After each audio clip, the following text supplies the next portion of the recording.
ফেরেশতার পর্যন্ত তোমার দিকে তাকিয়ে থাকে, তুমি কেন নামাজ পড়ো না? কেন নামাজ পড়ো না? তুমি আল্লাহকে ভুলে আছো, এখনো তোমার কাছে তওবার কথা তোমার চিন্তাতে আসে নাই।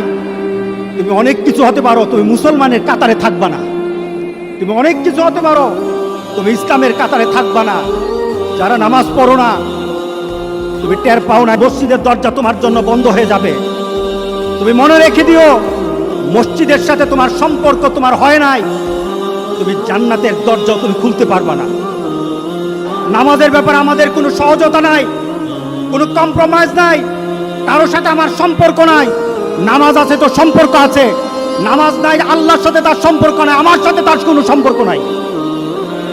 আপনি ঘোষণা দেন, পরিবেশ সুন্দর হয়ে যাবে, তওবা কবুল হবে, আল্লাহ আমাদেরকে রক্ষা করবেন, আল্লাহ আমাদেরকে রক্ষা করবেন ইনশাআল্লাহ।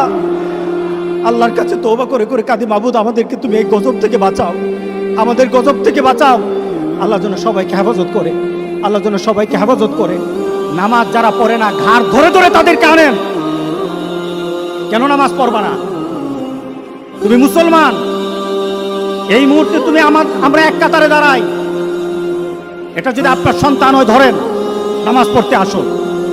মুহাম্মদ সাল্লাল্লাহু আলাইহি সাল্লামের কথা কঠিন ছিল নামাজের ব্যাপারে।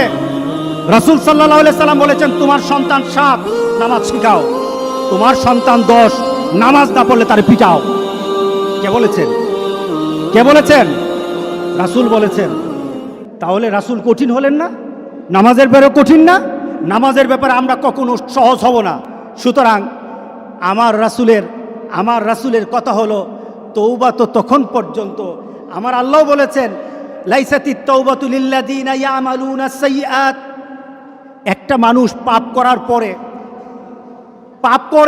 করার পর সে তওবাটাকে লেন্দি করে, তওবাটাকে সে দূরে সরিয়ে দেয়, মনে করে এখন না আরো পরে তওবা করব, শালি পরে করতে থাকে, তার জন্য তওবা নাই।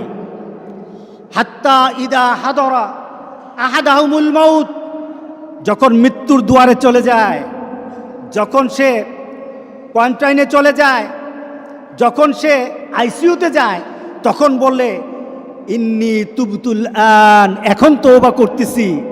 আল্লাহ বলেন, এটা আমার কাছে তওবা না। যারা এইভাবে তওবা করে, তাদের তওবা আল্লাহ বলেন লাইসাতিত তওবা, এটা তওবা নয়, এই তওবা আমি কবুল করি না। রাসূল সাল্লাল্লাহু আলাইহি সাল্লাম বলেছেন, মা লাম ইয়াতাগারগির, যখন গড়গড় আরম্ভ হয়ে যাবে, তখন আর তওবা কারো কবুল করা হবে না। গোটা পৃথিবীর মধ্যে কিন্তু গড়গড়ার পর্যায়ে চলে আসছে। এখনই আমাদেরকে ফিরে আসতে হবে, আপনাদেরকে একটা সুন্দর পরিবেশে চলতে হবে। যেটা বলা হয়েছে, আমাদের হাত পা মুখ এগুলি সবসময় আমরা ধোবো, আমরা একটু পরপর হাতগুলি ধোবো। আমরা যখন হাত ধুইতে যাব, আমরা হাত ধোবো না, আমরা উজু করে নেব, ঠিক না? আমরা কি করে নেব? উজু করে নেব। মোমেন কখনো কি থাকে না, নাপাক অবস্থায় থাকে না। কারণ আল্লাহ বলেছেন, যারা মুতাতাহিরিন, যারা পবিত্র থাকে, আল্লাহ বলেন আমি তারে ভালোবাসি, আমি তারে ভালোবাসি, আমি তারে ভালোবাসি। আল্লাহু আকবার।